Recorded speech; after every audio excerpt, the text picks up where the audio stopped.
വചന വെളിച്ചത്തിൽ ജീവിതം നയിക്കുന്ന വചനയാത്രക്കാർക്ക് ആഗമനകാലം 4-ാം ഞായറിലേക്ക് സ്നേഹപൂർവ്വം സ്വാഗതം ചെയ്യുന്നു. ഈ ഞായറിൽ നമ്മൾ തെളിക്കുന്ന തിരി വയലറ്റ് തിരിയാണ്. മാലാഖമാരുടെ തിരിയെന്നും സ്നേഹത്തിൻ്റെ തിരിയെന്നും ഇത് അറിയപ്പെടുന്നു. സമാധാനത്തിൻ്റെ സന്തോഷം കൈമാറിയ ദൂതന്മാരെ ഇത് ഓർമ്മിപ്പിക്കുന്നു. ഏകജാതന് നൽകാൻ ദൈവം കാണിച്ച സ്നേഹത്തെയും ഈ തിരി സൂചിപ്പിക്കുന്നു. വചന വിചിന്തനത്തിലേക്ക് പ്രവേശിക്കുമ്പോൾ ഇന്നത്തെ ചിന്തകളെ 3 ഭാഗങ്ങളായി ക്രമീകരിക്കുകയാണ്. ഇതിലാദ്യമായി സൂചിപ്പിക്കുവാനുള്ളത് ദൈവദൂതൻ്റെ അഭിവാദനത്തിൻ്റെ ആ സന്ദേശം നമ്മൾ ആദ്യ ഭാഗവും, ദൈവദൂതൻ്റെ സന്ദേശത്തിൻ്റെ ഉള്ളടക്കം 2-ാം ഭാഗത്തിലും, 3-ാമത്തെ ഭാഗമായി യേശു എന്ന നാമം അതിൻ്റെ അർത്ഥവും നമ്മൾ മനസ്സിലാക്കുവാൻ ശ്രമിക്കുകയാണ്. ആമുഖം. സക്കറിയായ്ക്ക് പ്രത്യക്ഷപ്പെട്ട ഗബ്രിയേൽ മാലാഖ എലിസബത്തിൻ്റെ ഗർഭധാരണത്തിൻ്റെ 6-ാം മാസം മറിയത്തിന് പ്രത്യക്ഷപ്പെടുന്നു. 2 സംഭവങ്ങളും 2 നിയോഗ ദൗത്യങ്ങളും തമ്മിൽ ബന്ധിപ്പിക്കുന്ന കണ്ണിയാണ് മറിയവും എലിസബത്തുമെന്ന് വിശുദ്ധ ലൂക്ക പറഞ്ഞു വയ്ക്കുന്നു. അവരും അവരുടെ മക്കളും രക്തബന്ധുക്കളാണെന്ന് പറഞ്ഞു വെച്ചു. ജനിക്കുന്നതിന് മുമ്പ് തന്നെ യേശുവും സ്നാപകനും പരിശുദ്ധാത്മാവിൻ്റെ ദിവ്യപ്രസരണത്താൽ കൂടിക്കാഴ്ച നടത്തുന്നു. ഇത് അവരുടെ കർമ്മദൗത്യങ്ങൾ തമ്മിലുള്ള ബന്ധത്തെയും സൂചിപ്പിക്കുന്നു. 1. ദൈവദൂതൻ്റെ സന്ദേശം, അഭിവാദനം. അതാണ് നമ്മൾ കൂടുതലായി ഈ ഭാഗത്ത് ചിന്തിക്കുന്നത്. സാധാരണയായി യഹൂദർ പരസ്പരം ആശംസിക്കുന്നത് ഷാലോം, സമാധാനം നിന്നോടുകൂടെ എന്ന അർത്ഥമുള്ള വാക്കാണ്. എന്നാൽ ഗബ്രിയേൽ ദൂതൻ പരിശുദ്ധ മറിയത്തെ കൈറെ എന്ന ഗ്രീക്ക് വാക്കുകൊണ്ടാണ് അഭിസംബോധന ചെയ്യുന്നത്. കൈറെ എന്ന വാക്കിനെ സ്വസ്തി എന്ന് നാം പരിഭാഷപ്പെടുത്തുന്നു. എന്നാൽ കൈറയ്ക്ക് ഉചിതമായ അർത്ഥം ആനന്ദിച്ചാലും എന്നാണ് എന്ന് ഭാഗ്യസ്മരണാർഹനായ ബെനഡിക്റ്റ് 16 പാപ്പ പറയുന്നു. ഈ ആനന്ദത്തോടെ പുതിയ നിയമത്തിൻ്റെ യഥാർത്ഥ ആരംഭം കുറിച്ചുവെന്നും പരിശുദ്ധ പിതാവ് പറഞ്ഞു വയ്ക്കുന്നു. ഇടയന്മാർക്ക് ലഭിക്കുന്നത് വലിയ ആനന്ദത്തിൻ്റെ സദ്വാർത്തയാണ്. ലൂക്ക 2:10. ഉത്ഥിതനെ കാണുമ്പോൾ കർത്താവിനെ കണ്ട് ശിഷ്യന്മാർ ആനന്ദിച്ചു. യോഹന്നാൻ 20:20. വിടവാങ്ങൽ പ്രസംഗത്തിനും യേശു പറയുന്നു, ഞാൻ നിങ്ങളെ വീണ്ടും കാണും, അപ്പോൾ നിങ്ങളുടെ ഹൃദയം ആനന്ദിക്കും. നിങ്ങളുടെ ആനന്ദം ആരും നിങ്ങളിൽ നിന്ന് എടുത്തു കളയുകയുമില്ല. യോഹന്നാൻ 16:22. ഇതിൽ നിന്നെല്ലാം വ്യക്തമാകുന്നത് ആനന്ദം പരിശുദ്ധാത്മാവ് നൽകുന്ന പ്രത്യേകമായ സിദ്ധിയാണ്. സുവിശേഷം മുഴുവനും പരിശുദ്ധാത്മാവിലുള്ള ആനന്ദമാണ്. കൈറെ എന്ന ഗ്രീക്ക് പദം ഗ്രീക്ക് ഭാഷയിലുള്ളതാണ്. ദൈവദൂതൻ കൈറെ എന്ന പദം ഔദ്യോഗികമായി പ്രഖ്യാപിക്കുന്നതിലൂടെ ലോകത്തിലുള്ള സകല മനുഷ്യർക്കും വാതിൽ തുറന്നിടുകയാണ്.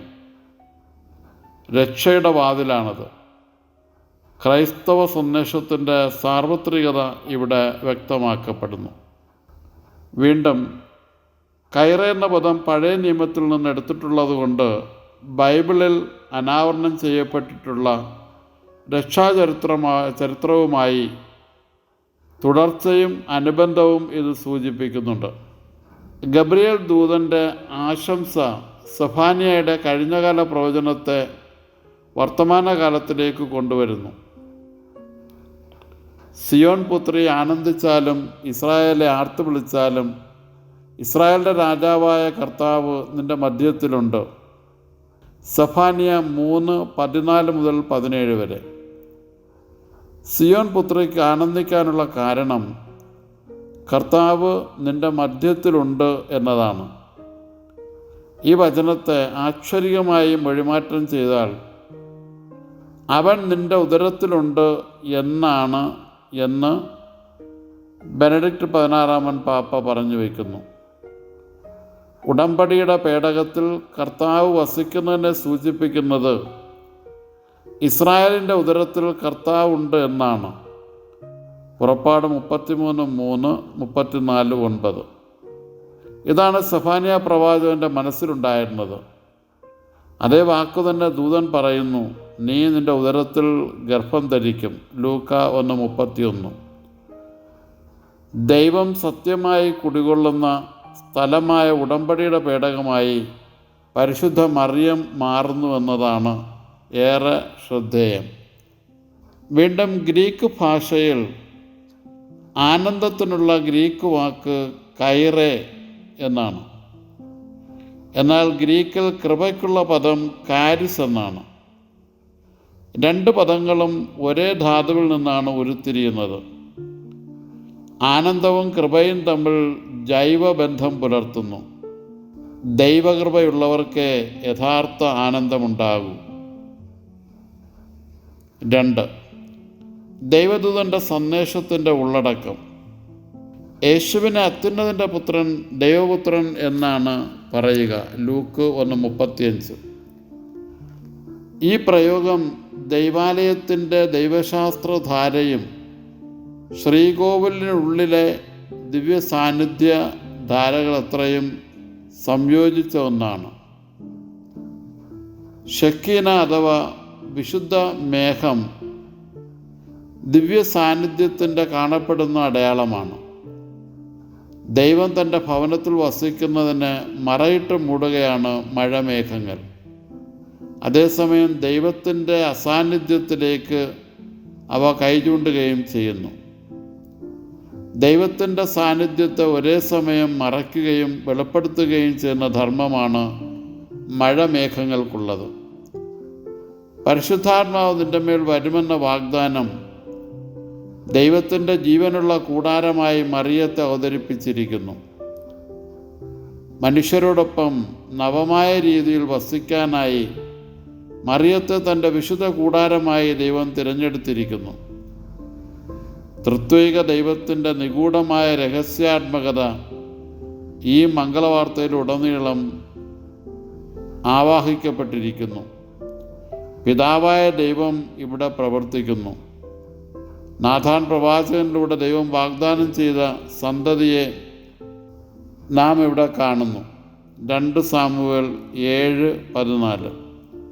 നീ എൻ്റെ പുത്രനാണ്, ഇന്ന് ഞാൻ നിനക്ക് ജന്മം നൽകിയിരിക്കുന്നു എന്ന സങ്കീർത്തനം 2:7 ഇവിടെ പ്രസക്തമാണ്.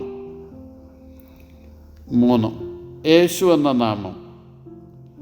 അത്യുന്നതൻ്റെ പുത്രൻ്റെ പേര് യേശു എന്നാണ്. ലൂക്ക 1:31, മത്തായി 1:21. ഹോരബ് മലയിൽ വെച്ച് ദൈവം വെളിപ്പെടുത്തിയ യഹോവ എന്ന നാമം ഒരു പ്രസ്താവനയിലൂടെ, അതായത് യാഹ്വേ രക്ഷിക്കുന്നു എന്ന പ്രസ്താവനയിലൂടെ വിശദീകരിച്ചിരിക്കുന്നു. യഹോവ എന്ന നാമം കൂടുതൽ പ്രകാശമാനമാക്കുന്നു. ആയിരിക്കുന്ന ദൈവം രക്ഷിക്കുന്ന ദൈവമാണ്.